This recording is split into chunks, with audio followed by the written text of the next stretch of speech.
Chez toi, non, ne reviens pas, prends tes affaires, rentre chez toi. Oui, c'est nous les Rosmoulas. Je sais pas vous, mais moi j'adore cette chanson, elle est superbe et elle me donne envie de danser tout le temps. Dès que vous me la mettez en soirée, je suis là, je débarque et je fais la folle. Voilà, c'était tout, j'avais envie de vous dire ça. Salut tout le monde, j'espère que vous allez bien. Moi c'est Julie, pour les personnes qui me connaissent pas. Je viens de créer ma chaîne pour vous faire partager ma vie quotidienne, mais aussi des activités manuelles et physiques pour vous, mais aussi pour les enfants. Et je trouve que dans cette période un peu de confinement, donc sur cette vidéo, je vais vous proposer des idées, des astuces pour passer au mieux ce mois de confinement. Et aussi une activité manuelle et une activité physique. Voilà, c'est parti.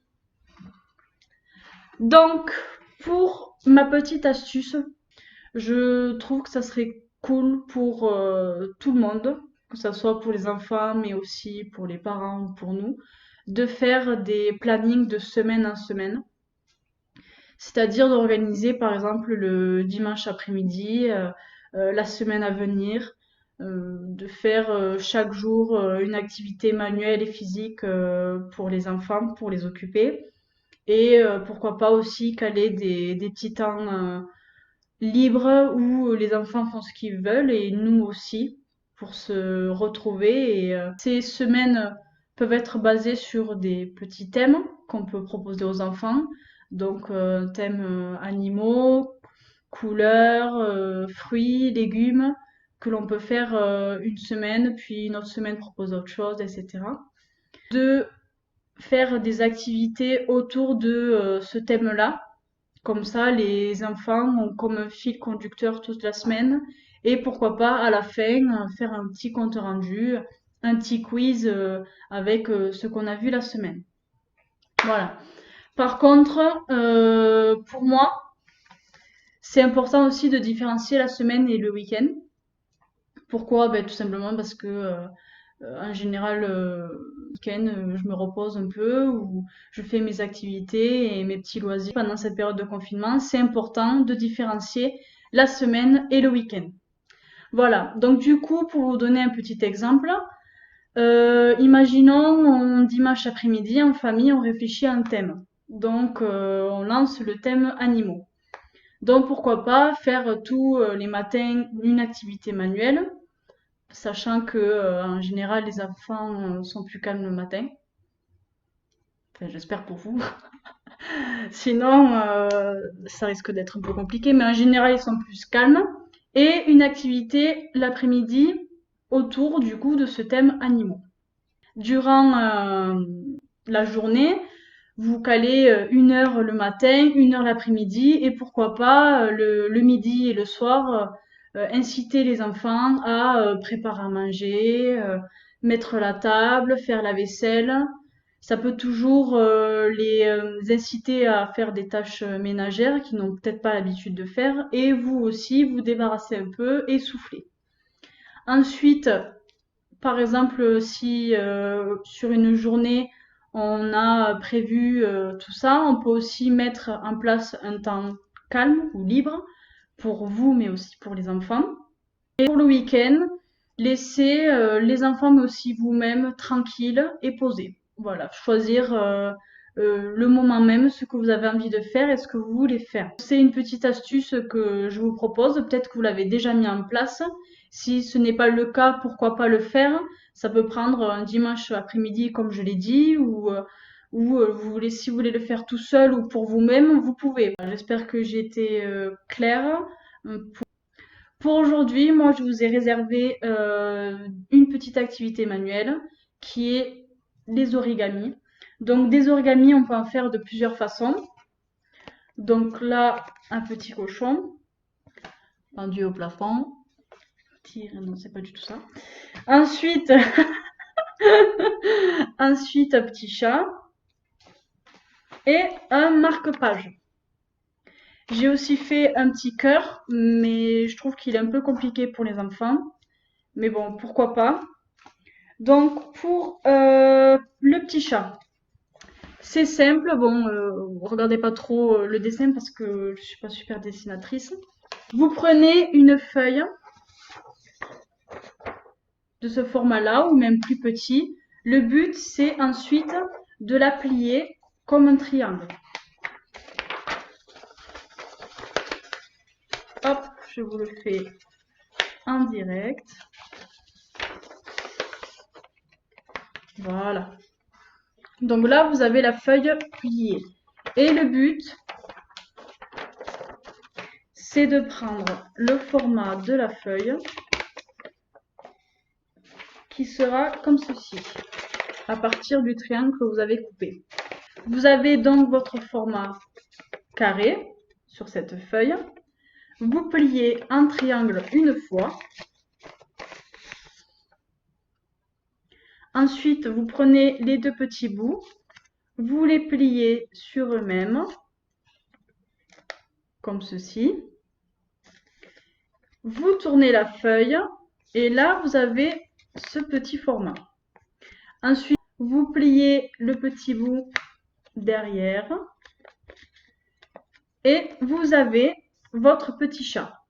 Ensuite, l'enfant peut se débrouiller pour dessiner les yeux, le nez et la petite moustache et pourquoi pas décorer la feuille si c'est une feuille blanche. Le petit cochon. Un peu plus compliqué, donc toujours une base de feuilles qui ensuite donne un carré, comme ceci. Vous pliez... Attends.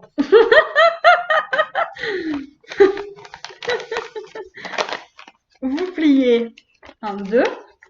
C'est un peu galère parce que je l'avais déjà fait du coup. Vous pliez en deux, comme ceci. Vous dépliez. Vous pliez en deux de l'autre côté. Vous dépliez. Et ça vous fait, je ne sais pas si vous voyez, une marque au milieu là. Et à partir de cette marque, vous allez plier le côté comme ceci et comme ceci, où les deux petits bouts se rejoignent. Vous pliez la feuille en deux et vous vous trouvez avec une base comme ceci. Ensuite, c'est très simple, le petit bout, vous ramenez comme ceci et vous pliez celui qui est par-dessus.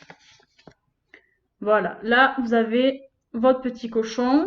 Pour le finir, il suffit juste de prendre les extrémités et de les replier et vous avez les oreilles du cochon. Pareil, si vous n'avez pas une feuille blanche, l'enfant il peut le décorer, il n'y a pas de souci. Faire les yeux, le nez et ça l'occupe 5 minutes parce que celui-là il est un peu plus compliqué. Voilà, ensuite, donc vous avez plusieurs animaux à faire en origami. Ensuite, avec les origamis, on peut faire aussi des marque-pages. Donc, je vous montre ça de suite. Pareil, c'est la même base. Le petit carré qu'on a ici. Vous pliez un triangle. Vous pliez les côtés, ici et ici. Quand vous avez votre deux triangles pliés, vous pliez juste un côté pour le ramener comme une enveloppe. Et quand vous avez les deux petits triangles ici, vous essayez de les ramener à l'intérieur pour former un autre triangle. Voilà. Là, vous avez votre marque-page que vous pouvez ensuite le faire dessiner par vos enfants, mais aussi par vous-même, donc de ce que vous voulez. Voilà, donc j'espère que ça a été clair. Vous avez des marque-pages d'autres façons. Vous en avez sous forme de licorne, de cœur aussi et d'étoiles. Donc vous pouvez vous occuper pour faire plusieurs marque-pages. Moi, j'ai fait du coup un cœur qui est un peu plus difficile comme origami. C'est simple. Quand vous coupez votre base carrée, il vous reste en général ce petit bout qui est là. Il vous suffit juste de plier en deux, de plier au milieu Et ensuite, de déplier. Et au milieu, vous avez des formes qui vous permettent de regrouper comme ceci. Je refais. Hop. Donc là, c'est parce que moi, je l'ai fait. Donc, il y a plusieurs pliages. Mais quand vous avez votre pliage du milieu, vous prenez le côté et vous ramenez. Et vous faites pareil de l'autre côté. Et ensuite, vous avez le début de votre cœur. Vous prenez le bout, vous le pliez et vous faites pareil de l'autre côté. Et ensuite, vous avez votre cœur. Pour l'activité physique, du coup, aujourd'hui, je vous propose une chasse au trésor. Donc, moi, j'appelle ça à la recherche des objets perdus. Le but du jeu, c'est de prendre des objets qui se trouvent dans votre maison ou à l'extérieur ou dans votre appartement et de les faire chercher à vos enfants. Vous pouvez en prendre 3, 4 ou 5, n'importe. Et le but, c'est que les enfants le retrouvent le plus vite possible. Donc, les mettre un peu en compétition entre eux ou pourquoi pas vous aussi jouer un peu le jeu et échanger les rôles quand l'enfant a trouvé, c'est à vous de chercher. Voilà, vous pouvez aussi modifier un peu les objets pour améliorer un peu cette activité. Et surtout aussi rester dans le thème que vous avez choisi de la semaine. Là, pour nous, c'était animaux, donc prendre des objets qui ont un rapport avec les animaux. C'est fini pour moi pour aujourd'hui. Je vous retrouve pour une prochaine vidéo. En attendant, je vous fais de gros bisous, bonne journée et à très vite.